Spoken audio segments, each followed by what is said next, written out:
Olá, tudo bem? Eu sou Sebastião Mello e vou fazer breves digressões aqui para vocês sobre o crime de ameaça do artigo 147 do Código Penal.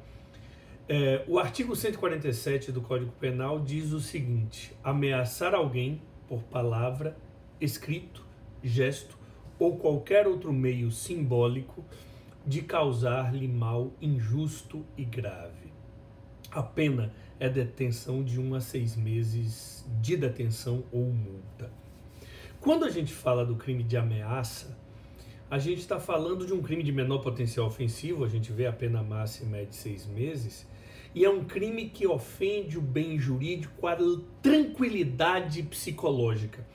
É um crime contra a liberdade individual, porque se entende que uma pessoa ameaçada, ela tem sua liberdade tolhida, você tem sua liberdade psicológica, seu estado de tranquilidade atingido quando lhe é prometido um mal injusto e grave. Então, ameaçar alguém é justamente prometer a este alguém a prática de um mal injusto e grave, certo? E isso configura crime no nosso Código Penal.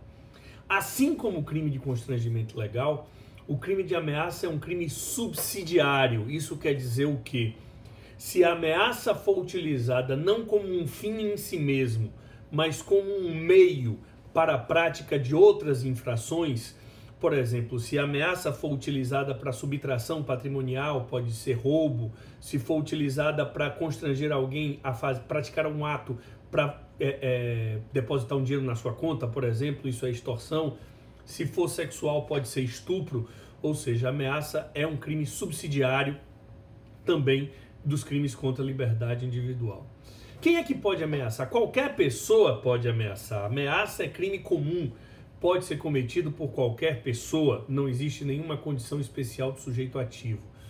O sujeito passivo, por sua vez, do crime de ameaça é qualquer pessoa que tenha capacidade de entender a natureza da ameaça e, como o bem jurídico é a chamada liberdade psicológica, entende-se que o crime de ameaça vai ser praticado apenas e tão somente contra a pessoa física.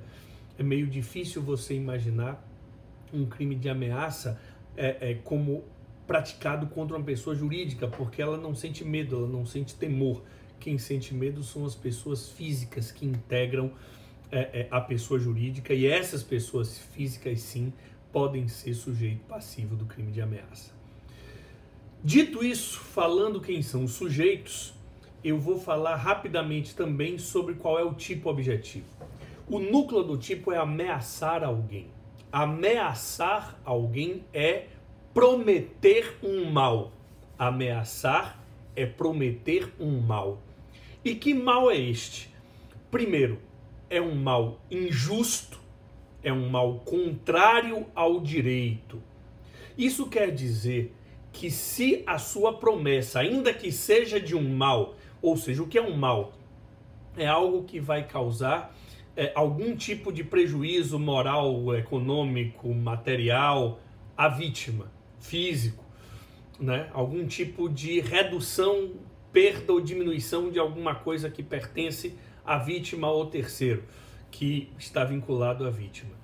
Então, quando a gente fala da promessa de um mal, tem que ser algo que vai representar algum tipo de perda para a vítima, caso seja concretizado. Esse mal tem que ser injusto, porque, por exemplo, se eu prometo a alguém que vou processá-lo por conta de uma discussão, isso não é um mal injusto, porque qualquer pessoa tem o direito de processar outra. Se eu disser assim, vou contar para sua mãe aquilo que eu sei a seu respeito, isso não é ameaça, porque o mal não é injusto. Vou ficar de olho em você, isso não é ameaça, você não está prometendo mal nenhum, nesse caso específico. Então, o mal tem que ser injusto, o mal tem que ser contrário ao direito.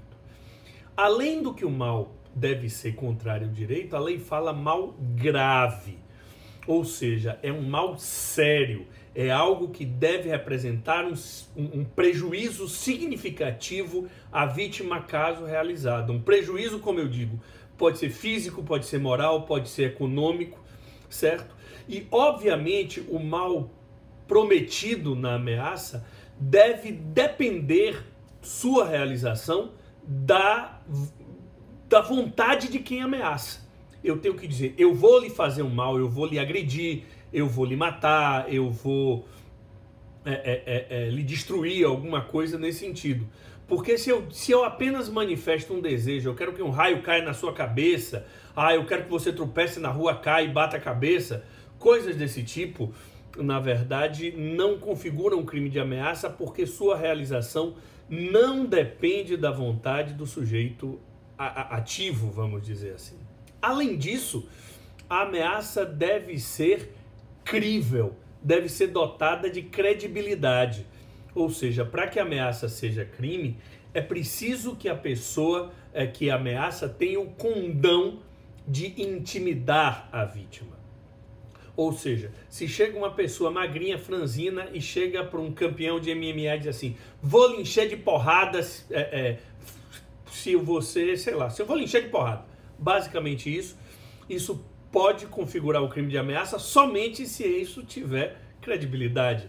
Obviamente, a promessa de mal não dotada de credibilidade não pode configurar o crime de ameaça.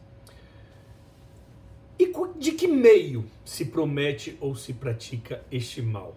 A lei fala por escrito, por palavra, por gesto ou por qualquer outro meio simbólico. Por palavra é a palavra falada. Vou lhe bater, vou lhe agredir, vou lhe matar. Escrito pode ser por bilhete, por carta, por redes sociais. Por gesto. Alguém faz um gesto assim, ó, por exemplo. Faz um gesto assim de que vai matar a pessoa, alguma coisa desse tipo. Ou qualquer outro meio simbólico. Manda uma coroa de flores para casa da pessoa. Ou seja, algum meio que demonstra que algum mal vai ser praticado. É um crime de forma livre. Pode ser praticado por palavra, escrito, gesto ou qualquer meio simbólico. Não é preciso que o agente queira concretizar o mal, porque o intuito do agente, o elemento subjetivo, o tipo é doloso, e o dolo, no nosso caso, é de intimidar, não é de realizar o mal. Tanto que há uma dúvida, por exemplo, se o mal prometido é um mal muito futuro, distante, não configuraria o crime. Dizer assim, ó, daqui a 10 anos eu vou lhe matar. Isso talvez não seja suficiente para configurar a ameaça, porque o mal é remoto, de um futuro remoto. O mal deve ser próximo, iminente. Outra coisa, há uma discussão também se a ameaça proferida em estado de ira, em estado de raiva, ela descaracterizaria o crime. E aí é uma dúvida jurisprudencial. Há julgados dizendo que o estado de ira por si só não descaracteriza o crime, já que a emoção e a paixão não excluem a imputabilidade penal. Por outro lado, há uma significativa corrente jurisprudencial dizendo que é preciso que a ameaça seja praticada em momento de serenidade, em momento de ânimo calmo e refletido, por exemplo. Mas existem essas duas correntes. A grande questão é que se essa ameaça tem ou não o condão de intimidar. Porque, por exemplo, já uma jurisprudência mais pacífica, no sentido de que a ameaça de bêbado não vale. A ameaça praticada em alguém que está em estado de embriaguez completa não valeria, certo?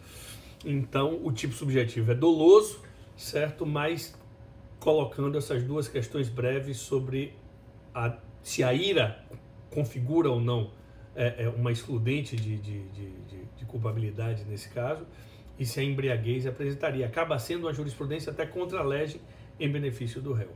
O crime está consumado quando a ameaça chega ao conhecimento do ofendido. Não é preciso que ele se sinta potencialmente ofendido, porque é crime formal.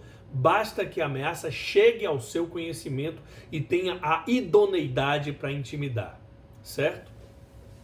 É possível a tentativa, difícil na prática, mas é possível quando a tentativa for feita por escrito, porque a tentativa verbal não é possível porque a ameaça verbal é crime unissubsistente, ou seja, crime cuja execução não pode ser fracionada.